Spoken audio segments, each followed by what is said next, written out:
ሰላም ውድ የሜዲካል ቲዩብ ቤተሰቦቼ እንደምን ቆያችሁ?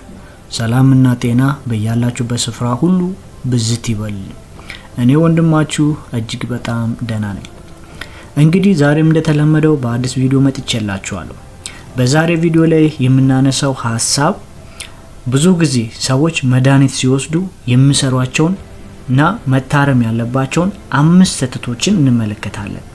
በቪዲዮ መጨረሻ ላይም እነዚህ ስህተቶችን እንዴት ማረም እንደሚቻል እንመለከታለን። ከናንተ የሚጠበቀው ይህን ቪዲዮ እስከ መጨረሻው መከታተል ነው። የሜዲካል ቲዩብ ቻናል ቤተሰብ ያሉናችሁ ይህን ቻናል ሰብስክራይብ በማድረግ በየጊዜው ጤናን በሚመለከት የምለቅላችሁ ቪዲዮ የሚደርሳችሁ ይሆናል። ወደ ቪዲዮ። ውድ የሜዲካል ቲዩብ ቤተሰቦች እናንተ መድኃኒት ስትወስዱ ተሰርታችሁ ታውቃላችሁ? እንግዲህ ብዙ ሰዎች ሳያውቁ በየጊዜው መድኃኒት በሚወስዱበት ሰዓት ስህተቶችን ሳያውቁ ይሰራሉ። ይሄ ደግሞ መድኃኒቱ በአግባቡ እንዳይሰራ ያደርጋል ማለት ነው። እንዲሁም ደግሞ ታካሚዎች ላይ የጤና እክላቸው እንዲባባስ ሊያደርግ ይችላል ማለት ነው። እንግዲህ ዛሬ 5 ሰዎች መድኃኒት በሚወስዱበት ሰዓት የሚሰሯቸውን ስህተቶችን እንመለከታለን። የመጀመሪያው መድኃኒትን በትክክለኛው ሰዓት አለመውሰድ። ይሄ እንዲሁም አንደኛና በጣም የተለመደ ስህተት ነው። ብዙ ሰዎች መድኃኒታቸውን ረስተው ወይም ዘገይተው ይወስዳሉ።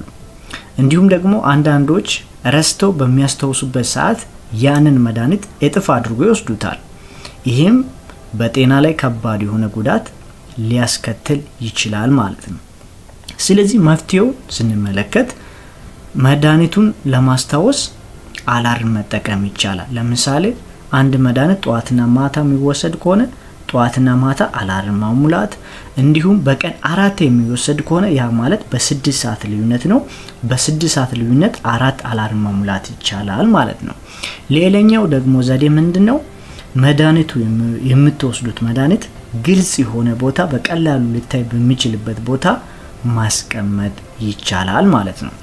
ስለዚህ እዚህ ጋር ግን ልብ ማለት ያለባችሁ ነገር መድኃኒት ረስታችሁ ግን በምታስተውሱበት ሰዓት በፍጹም ያን መድኃኒት እጥፍ አድርጋችሁ መውሰድ የለባችሁም። ምክንያቱም እጥፍ አድርጋችሁ በምትወስዱበት ሰዓት የመድኃኒቱ ጎንዮሽ ጉዳት ይጨምራል። ሌላኛው ደግሞ በጉበትና በኩላሊት ላይ ስራ ስለሚጨምር በእነዚህ ኦርጋኖች ላይ ወይም ደግሞ በኩላሊትና ጉበት ላይ ጉዳት ሊያደርስ ይችላል ማለት ነው። ስለዚህ ጥንቃቄ ማድረግ ያስፈልጋል ማለት ነው። ሁለተኛ ላይ ስንመለከት ብዙ ጊዜ መድኃኒቶች ከምግብ ጋር የሚወሰዱ አሉ። እንዲሁም ደግሞ ከምግብ በፊት በባዶ ሆድ የሚወሰዱ መድኃኒቶች አሉ። እነዚህን ግን በአግባቡ ካላወቅን ብዙ ጊዜ ስህተቶች ይሰራሉ ማለት ነው። ከነዚህ መሃል ለምሳሌ በባዶ ሆድ መወሰድ ያለበትን መድኃኒት ከምግብ ጋር መውሰድ ወይም ደግሞ ከምግብ ጋር መወሰድ ያለበትን መድኃኒት በባዶ ሆድ መውሰድ ነው። ይሄ በጣም እንዲሁ በቀላሉ የምናየው ግን ደግሞ ጤና ላይ ከባድ ተጽዕኖ መፍጠር የሚችል ስህተት ነው ማለት ነው። ስለዚህ መፍትሄውን ስንመለከት እነዚህን መድኃኒቶችን ምንጊዜም ከፋርማሲ ስንወስድ ፋርማሲስቱን ማማከር ነው ያለብን ማለት ነው።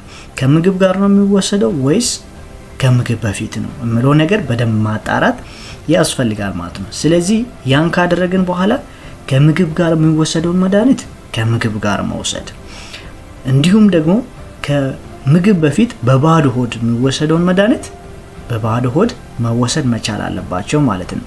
እንዲሁም ደግሞ ግራ ካጋባችሁ አንዳንድ ጊዜ መድኃኒቶች ላይ ሊፍሌት የምትባል ወረቀት አለች።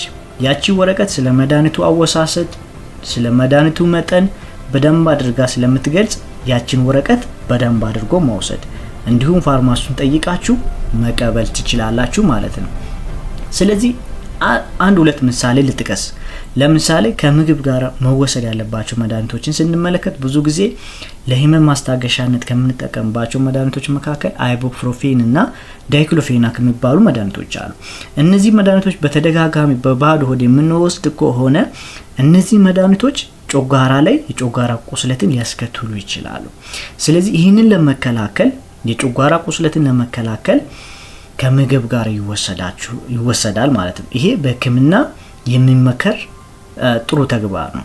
ሌላኛው ደግሞ በባዶ ሆድ በዛው ልክ ደግሞ የሚወሰዱ መድኃኒቶች አሉ። ለምሳሌ ከነዚህ መሃል የታይፈስ መድኃኒት፣ የታይፎይድ መድኃኒቶች እነዚህ ብዙ ጊዜ በባዶ ሆድ እንዲወሰዱ ይመከራሉ። በተለይ ከወተትና ከአንዳንድ አላስፈላጊ መጠጦች ጋር መውሰድ አይመከርም ማለት ነው። ስለዚህ እነዚህ መድኃኒቶች በባዶ ሆድ ይወሰዳሉ። አራተኛ ላይ ብዙ ጊዜ የሚሰሩ ስህተቶች አንድና ከአንድ በላይ መድኃኒት፣ ሁለትና ከሁለት በላይ መድኃኒቶችን በሚወሰድበት ሰዓት ያን መድኃኒት መስተጋብሩ ሳይታወቅ፣ ሐኪሙ ሳያውቅ፣ ፋርማሲስቱ ሳያውቅ በራሳችን ፍቃድ የምንወስድ ከሆነ ይሄ በጣም ለአደጋ ሊያጋልጥ ይችላል ማለት ነው። ስለዚህ ሁለትና ከዚያ በላይ መድኃኒት በምትወስዱበት ሰዓት ሐኪሙን ማማከር መቻል አለባችሁ። እሱ በሚያዝላችሁ መድኃኒት ላይ እኔም ይሄን መድኃኒት የወሰድኩ ነው፣ የነዚህ መድኃኒቶች መስተጋብር ችግር አለው፣ ችግር ይፈጥራል የሚለው ነገር ማጣራት መቻል አለባችሁ። ወይም ደግሞ የፋርማሲ ባለሙያ ጋር ሄዳችሁ ማማከር ትችላላችሁ ማለት ነው። ስለዚህ ብዙ ሰዎች በመሳሳት ብዙ መድኃኒቶችን አንድ ላይ ይወስዳሉ ማለት ነው። ይሄ በጤና ላይ ከባድ የሆነ ጎንዮሽ ጉዳቶችን ያስከትላል። ለምሳሌ አንደኛው መድኃኒት ስራ ሊቀንስ ይችላል። ይሄም ታካሚው ላይ ያለውን የጤና እክል ሊያባብስ ይችላል። ሌላኛው ደግሞ አንደኛው መድኃኒት የአንደኛውን መድኃኒት ስራ ሊጨምር ወይም ደግሞ ሊያባብስ ይችላል። ይሄም የመድኃኒቱን ጎንዮሽ ጉዳት ሊያባብስ ስለሚችል ከባድ የሆነ ጉዳት አለው ማለት ነው። ስለዚህ ይህንን ለመከላከል ሁሌም ቢሆን የምትወስዱትን መድኃኒት ለጤና ባለሙያ ማሳየትና ማማከር ይጠበቅባቸዋል ማለት ነው። ስለዚህ የመድኃኒቶች መስተጋብር እንደ ቀላሉ የምናየው ጉዳይ ሳይሆን ከባድ የሆነ ጎንዮሽ ጉዳት ሊያስከትል ይችላል ማለት ነው። አራተኛ ላይ የምንመለከተው ብዙ ጊዜ የሚሰራው ስህተት ምንድን ነው? መድኃኒትን ከሌላ መጠጦች ጋር መውሰድ፣ ለምሳሌ ከአልኮል ጋር መውሰድ ወይም ደግሞ ከቡና ጋር መውሰድ፣ ከሻይ ጋር መውሰድ ይሄ በሕክምና አይመከርም። ስለዚህ ምን መደረግ አለበት? መድኃኒት ስትወስዱ በአንድ ብርጭቆ ውሃ መውሰድ ይሄ በእጅጉ በሕክምና ይመከራል። ይሄም ሁለት ጥቅሞች አሉት። አንደኛ መድኃኒቱን በቀላሉ እንድትውጡ ይረዳችኋል። ሁለተኛ ደግሞ የምትወስዱት መድኃኒት በቀላሉ እንዲሟሟና ስራ ላይ ፈጣን የሆነ ምላሽ እንዲሰጥ ያደርጋል ማለት ነው። አምስተኛና የመጨረሻው ላይ የምንመለከተው ብዙ ጊዜ ሰዎች መድኃኒት ሲወስዱ የሚሰሩት ስህተት ምንድነው? ይሄም መድኃኒትን በተሳሳተ ቦታ ላይ ማስቀመጥ ነው። እንግዲህ ብዙ ሰዎች መድኃኒቶችን መታጠቢያ ቤት ላይ ይተዋሉ፣ ኩሽና አካባቢ ይተዋሉ፣ እንዲሁም ደግሞ በቀላሉ የፀሐይ ብርሃን በሚያገኝበት ቦታ ያስቀምጣሉ። ይሄ ደግሞ መድኃኒቱን ያበላሻል። የመድኃኒቱን ርዝማኔ ይሄ ውጤታማ ሆኖ የሚሰራበትን ሼልፍ ላይፍን ያሳጥራል ማለት ነው። ስለዚህ መፍትሄውን ስንመለከት መድኃኒቶች ብዙ ጊዜ ላዩ ላይ ይጻፋል። ይሄም ፋብሪካው ራሱ ሪከመንድ የሚያደርገው አለ። ስለዚህ እንደ ስታንዳርድ ግን መድኃኒቶች ሁሌም ቢሆን መካከለኛ ቅዝቃዜና ደረቃማ ቦታ ላይ ማስቀመጥ ይጠበቅባቸዋል።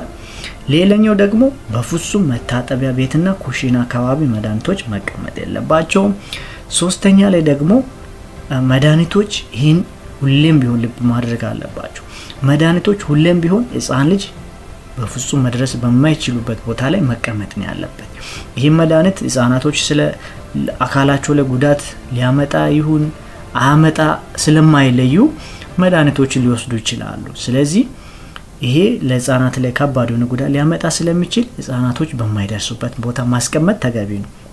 ሌላኛው ደግሞ ጥንቃቄ መወሰድ ያለበት የቤታችን ላይ የቆዩ መድኃኒቶች በፍጹም መውሰድ የለባቸውም። ይሄም የመድኃኒቱን ኤክስፓየር ዴቱ መታየት አለበት ማለት። ስለዚህ ጊዜያቸው ያለፈባቸው መድኃኒቶች የቤታችን ውስጥ ተቀምጦ ከሆነ መወገድ መቻል አለባቸው ማለት ነው። ስለዚህ ማስታወስ ወይም ደግሞ ልብ ማለት ያለባችሁ ነገር ሁሌም ቢሆን መድኃኒቶች በተሳሳተ ቦታ በፍጹም መቀመጥ የለባቸውም። ይሄም የመድኃኒቱን ውጤታማነትን በእጅጉ ያሳንሳል ማለት ነው። ውድ የሜዲካል ቲዩብ ቤተሰቦች እነዚህ 5 ስህተቶችን ማረም ከቻላችሁ የምትወስዱት መድኃኒት በእርግጠኝነት ውጤታማና በጤናችሁ እክላችሁ ላይ በጎ የሆነ አዎንታዊ የሆነ ውጤት እንደሚያሳያችሁ እርግጠኛ ነኝ። ስለዚህ እነዚህን ስህተቶችን ካስተካከላችሁ መድኃኒቶቻችሁ ሁሌም ቢሆን በተሻለ ሁኔታ ላይ ይሰራል። እንዲሁም እናንተ ራሳችሁ የራሳችሁን ጤና መጠበቅ ቻላችሁ ማለት ነው። ውድ የሜዲካል ቲዩብ ቤተሰቦች ከዛሬ ቪዲዮ ጥሩና አስተማሪ የሆነ ነጥብ እንዳገኛችሁ ተስፋ አደርጋለሁ። እንዲሁም ሐሳብ አስተያየት ካላችሁ በኮሜንት ሴክሽን ላይ እንድታስቀምጡልኝ በአክብሮት ጠይቃለሁ። ይሄ ቪዲዮ ጠቃሚ ሆኖ ካገኛችሁ ይህን ቪዲዮ ላይክ በማድረግ ቪዲዮ ለብዙ ሰው እንዲደርስ እኔንም ሰፖርት ማድረግ ትችላላችሁ። ይህን ቻናል ሰብስክራይብ ያላደረጋችሁ ሰብስክራይብ በማድረግ የሜዲካል ቲዩብ ቤተሰብ እንድትሆኑ በአክብሮት ጋብዛለሁ። ቀጣይ በአዲስ ቪዲዮ እስክንገናኝ ቸር ሰንብቱ።